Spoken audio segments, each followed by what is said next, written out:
राधे राधे। अच्छा क्या है, बुरा क्या है? किसी से भी पूछें अच्छा क्या है, बुरा क्या है,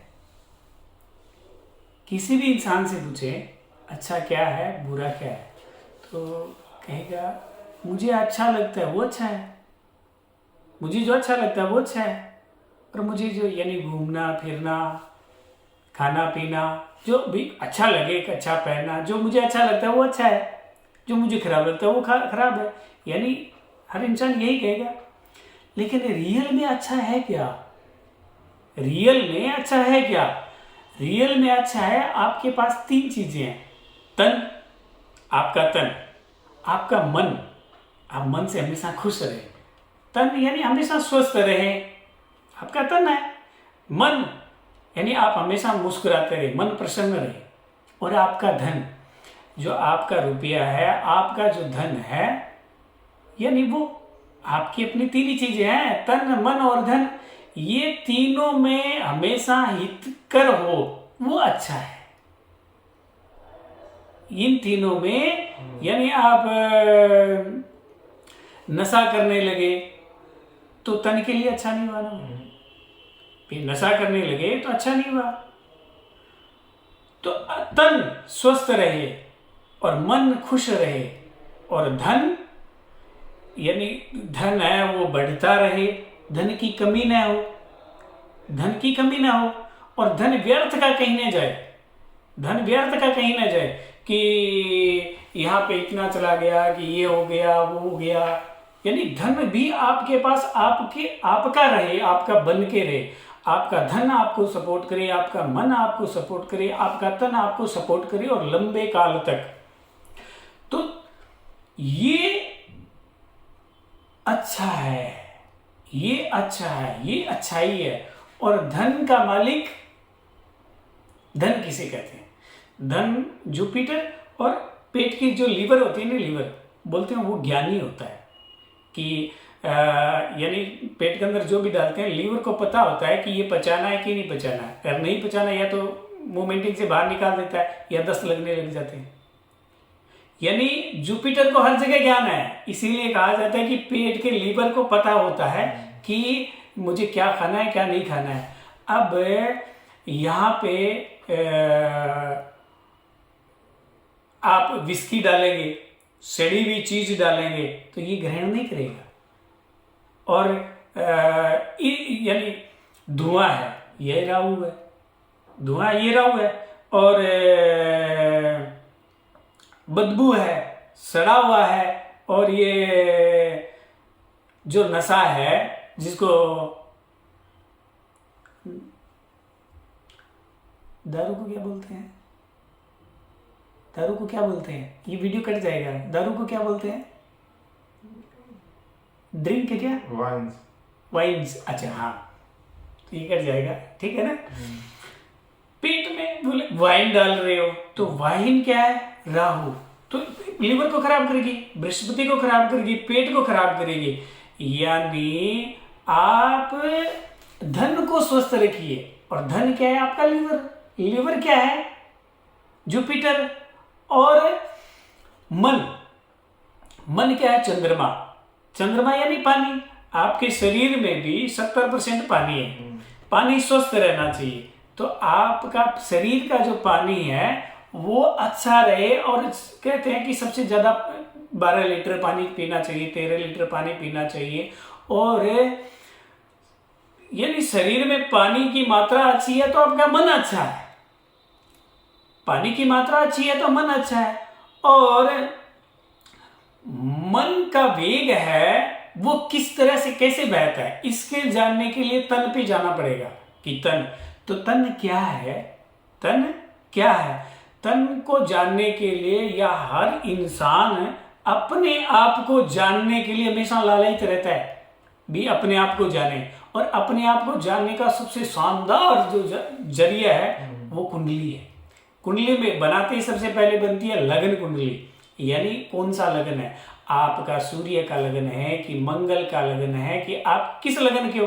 ये जितनी भी राशियां या लगन है, 12 राशियां, तो पता चलता है। अब यानी आपकी सिंह लगन है, तो सिंह लगन का मतलब क्या? सूर्य, यानी आप क्या हो? सूर्य।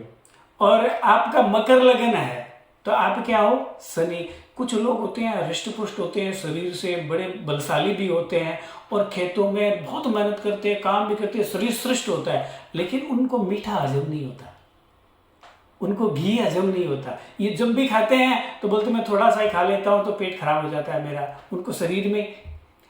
यानी आपका तन कैसा है ये लग्न कुंडली से पता चल जाता है। आपका तन कैसा है, यानी किस ग्रह के अधीनस्थ है, आप हैं कौन। सबसे पहले आप ग्रह हैं, ग्रहों में कौन सा है, और उसके बाद में आप आत्मा की बात करेंगे। क्योंकि इस ब्रह्मांड में जो आप चल रहे हैं तो यहाँ पे तो ग्रहों के अधीनस्थ है सब कुछ। तो आप क्या है जानिए आप। तो आप अगर शनि है तो सूर्य को नहीं ग्रहण कर सकते, और वो सूर्य पचेगा नहीं। ये डॉक्टर कोई नहीं बता पाएगा। आप बीमार होंगे तो चले जाएंगे तो ठीक है, लेकिन लग्न कुंडली यानी ज्योतिष में आप जाते ही आप लग्न कुंडली बनाएंगे। सबसे पहली कुंडली कौन सी बनती है? लग्न कुंडली। तो उसमें क्या पता चलता है कि ये लगन है, ये लगन है।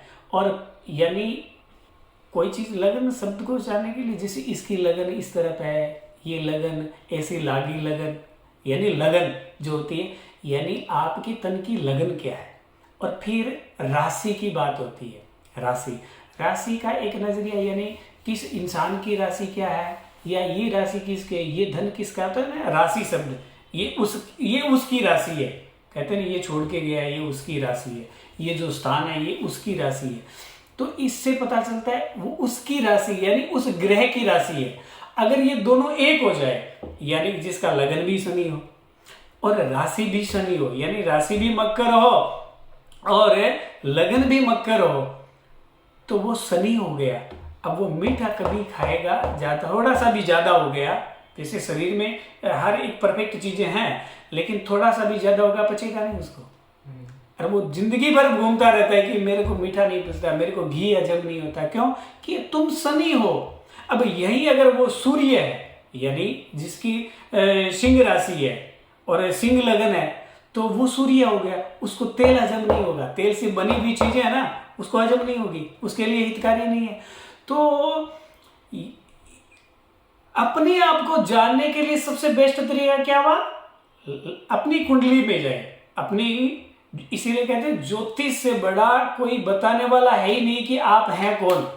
आप खुद जानने में तो बहुत समय लगेगा कि आप कौन हो, लेकिन ज्योतिष बता देती कि आप कौन हो। यूं खोल के बता देती, यूं खोल करके कि आप ये हो, और आप ये हो तो आप इस ओरा में चले हो, यानी आप ये ग्रह हो, आप इस एनवायरमेंट में बने हो, आपको ऐसे चलना चाहिए। यानी उससे बढ़िया सलाह कौन दे सकता है? यही तो सबसे बढ़िया सलाह है ना कि आप हैं कौन। आपको पता चल गया कि मैं ये हूं, तो अब आपको क्या हितकारी है, क्या हितकारी नहीं है। भाई शनि ये हो गया तो सूर्य ये हो गया, विश्व पिता पुत्र की वैसे बनती नहीं, शनि सूर्य की बनती नहीं, तो वैसे ये चीजें होगी। तो आप हैं कौन ये जानने के लिए सबसे पहले लगन, और लगन कुंडली और चंद्र कुंडली, ये दो ही महत्व है।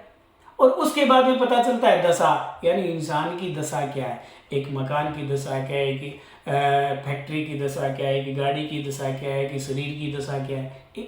यानी उस दशा, यानी दशा शब्द से पता चलता है कि इसकी दशा कैसी है। और अभी यानी ये जो अभी जो समय चल रहा है या जो समय चलेगा, इसकी दशा इस तरह की रहेगी, अच्छे से पता चल जाता है। तो इतना इससे 100 गुना गूढ़ रहस्य जो है वो आप ज्योतिष के माध्यम से, यानी वेदों के अनुसार जो प्रमाणिकता की बात है, सार्वभौमिक जो सत्य है, यानी यूनिवर्सल जो ट्रूथ है, यानी इसी को सनातन कहते हैं। और यही सत्य है।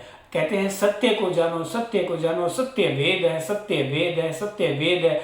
इसीलिए कहा जाता है कि इस वेदों का जो नजरिया है वो श्रेष्ठ है। वेद खोल करके पढ़े, आप बता देंगे कि आप ये हो और ये होने वाला है, आप ये कर सकते हो या ये बन सकते हो।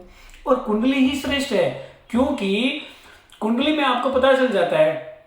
और कुंडली में और एक स्टेप और आगे की बात करें तो दूसरे घर में जिसके शुक्र बैठा हो वो शुक्र के जैसा सोचेगा, यानी खुशियों के बारे में, खुशबू के बारे में, मन मिजाज अच्छा रखने वाला।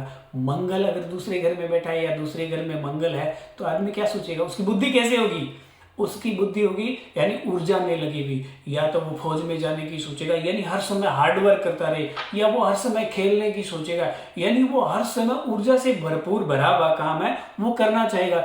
यानी आपकी बुद्धि कैसी है और आप क्या कर सकते हो दूसरे घर से पता चलता है। और दूसरा घर बुद्धि का होता है और दूसरे घर में कौन सा ग्रह बैठा है और उससे पता चलता है कि आप क्या सोच रहे हो और आपकी बुद्धि में क्या चल रहा है और आप क्या करना चाहते हो और किस फ्लो में बहने वाले हो। यानी आपकी कुंडली इतना कुछ बता रही है। इसलिए अपने तन और अपने मन और अपने धन, इन तीन, ये जो तीन है यही अच्छे हैं। यानी इन तीन को कभी नुकसान न पहुंचे, इन तीनों में कभी तकलीफ ना हो। यानी आपके मन को कभी तकलीफ ना हो कि मैं दुखी हो गया, मैं दुखी हो गया, ऐसा कभी ना हो। इसके लिए क्या होगा, मन आपका स्वस्थ रहे, मन अच्छा रहे। तो इसके लिए तीन चीजें हैं, इनको जान लो, आप हमेशा खुश रहोगे, मस्त रहोगे। और इसी में जानते हुए कहा जाता है कि जो नवग्रह या 12 राशियां, इनमें कहीं भी राहु का स्थान नहीं है और केतु का स्थान नहीं है। मेष से मेष, वृक, मिथुन, कर्क, सिंह, कन्या, तुला, वृश्चिक, धनु, मकर, कुंभ, मीन, ये 12 राशियां हैं। लेकिन किसी का भी मालिक राहु नहीं है, किसी का भी मालिक केतु नहीं है। सूर्य है, मंगल है, बुध है, बृहस्पति है, किसी की 2 राशियां हैं, किसी की 1 राशि है, यानी उसका अंश वहां पे है, इसलिए वो राशि है। ये वो सूर्य की राशि है, यानी ये कहते हैं ये इस इंसान की राशि है। ये जो राशि है यहाँ पे अमाउंट पड़ा है, ये जो राशि ये उसकी है, तो वैसे उसकी राशि है। लेकिन राहु की कोई राशि नहीं है, केतु की कोई राशि नहीं है, सूर्य, इसीलिए राहु का कोई मंदिर है कहीं देखा नहीं, केतु का कोई मंदिर है नहीं, उसकी राशि ही नहीं है, यानी उसका स्थान ही नहीं है। तो इसीलिए कहते हैं अपने जीवन में राहु को मत आने दीजिए, धुआं मत लीजिए, धुआं मत लीजिए, सड़ा हुआ मत लीजिए, विस्की मत लीजिए, ये सब मत लीजिए जीवन के अंदर में, क्योंकि इनका स्थान है ही नहीं आपके अंदर, इनका स्थान है ही नहीं आपके अंदर। और राहु की पूजा करें, राहु की तो नजदीक ही नहीं जाना चाहिए, राहु के नजदीक ही नहीं जाना चाहिए। राहु की पूजा करनी तो दूर की बात, राहु की कभी राहु के कोई मंदिर, कोई ग्रह बना उसकी पूजा कर जाते, कभी नहीं की जाती ना। डराया तो बहुत जगह सुना है मैंने कि डराया जाता है कि राहु खराब है, लेकिन राहु की पूजा तो नहीं की जाती ना। कोई राहु का मंदिर होगा वहां पे पूजा करें, क्योंकि जहां आप जाओगे या कुछ करोगे तो वहां से उसके पास जो होगा वो मिलेगा आपको और वो आप लेंगे। इसीलिए कभी कहीं राहु का मंदिर नहीं बनाया कि कहीं जाओगे आप किसी के पास में भी तो वहां जाने से आपको वहां से कुछ मिलेगा ना, वहां आप झुक रहे हो तो वहां से मिलेगा। और तो राहु तो अच्छा नहीं है किसी भी, इसलिए राहु का कहीं मंदिर नहीं है। तो राहु का कहीं मंदिर नहीं है, राहु का कहीं स्थान नहीं है, इसलिए कहा जाता है कि राहु को अपने जीवन में, अपने घर में, अपने आचरण में कहीं आने नहीं देना चाहिए, समीप भी नहीं जानी चाहिए, राहु की कोई पूजा नहीं करनी चाहिए। राहु के जो चीजें होती है उनका दान किया जाता है, या फिर राहु का मंत्र का एक जप करवाया जाता है वो ब्राह्मण के द्वारा, क्योंकि जुपिटर होता है ना उसके अंदर वो कैपेसिटी होती है कि सारी जो एनर्जी है उसको सोच कर ले, खराब एनर्जी को है वो मिटा दे। बृहस्पति के अंदर जो है भीतर की जो अग्नि है वो ऐसी होती है, तो वो जप कर सकता है। आप कहीं पे भी जाके राहु की या केतु की पूजा करें या अपने घर में राहु को लाएं, अपने जीवन में केतु को लाएं। लोग बोलते हैं केतु अच्छा करना, अपने घर में केतु ले आओ, कुत्ता ले आओ, है राहु को ले आओ। अरे राहु और जीवन में तो कहीं आने नहीं चाहिए, इनको स्थान ही नहीं मिला, ब्रह्मांड में ही नहीं मिला है, तो आप क्यों लेके आ रहे हो? आप हो ही नहीं, आप किसी यानी या तो मंगल हो आप, या सूर्य हो, या जो भी हो, लेकिन कहीं भी राहु आना अच्छा नहीं है, तो फिर राहु को क्यों ला रहे हो भी? हाँ बात सही। तो हर चीज को मस्ती से, सजगता से, यानी हर चीज को समझते हुए, और ये वेद ही दे सकते हैं, ये सार्वभौमिक सत्य जो है ये वेदों का नजरिया दे सकता है। तो इसलिए वेदों के पास जाइए, वेदों का जो नजरिया है वो समझ लीजिए। तो आप और ये पूरी मानव जाति इतनी प्रफुल्लित हो जाएगी जिसकी सीमा न हो। क्योंकि जब कोई भी इंसान अपने में रहे ना, तो इसका मजा ही कुछ और होता है। कोई भी इंसान अपने में रहे तो मजा ही कुछ और होता है। यानी उसका अपना ये शीशा है, तो शीशा शुक्र हो गया ना। अगर इसमें लोहा लग जाएगा तो मजा नहीं आएगा ना। यानी शीशा अपना अपने में ही रहे तो अलग ही मजा है। अपना अपने में ही रहे तो मजा है। तो अपने में ही रहने के लिए आप क्या हो आप जान लीजिए। कुंडली बनाइए, लगन क्या है आपका, आपकी राशि क्या है, यानी आप क्या हो आपको पता चल जाएगा। और उसी की पूर्णता कीजिए आप, हर काम हो गया आपका। हर मानव इतना प्रफुल्लित हो सकता है जिसकी सीमा न हो। यानी इतना वो खुश, इतना वो प्रसन्नचित्त रह सकता है सिर्फ स्वयं को जानने से। और स्वयं को जानने के लिए ज्योतिष इतना ही शानदार, इतना दिव्य चक्षु है, आपको एकदम सजगता से पहला पन्ना खोलते ही बता देगा आप ये हो, आपकी बुद्धि ये है, आपका पराक्रम ये है, यानी आपकी ताकत क्या है, आपका सुख ये है, यानी आपकी इनकम ये, आप क्या हो वो खुल करके बताने वाली जो चीज है वो ज्योतिष, वो आपकी कुंडली। तो कुंडली को जानना चाहिए। कुंडली को जान लिया सब कुछ जान गए। राधे राधे।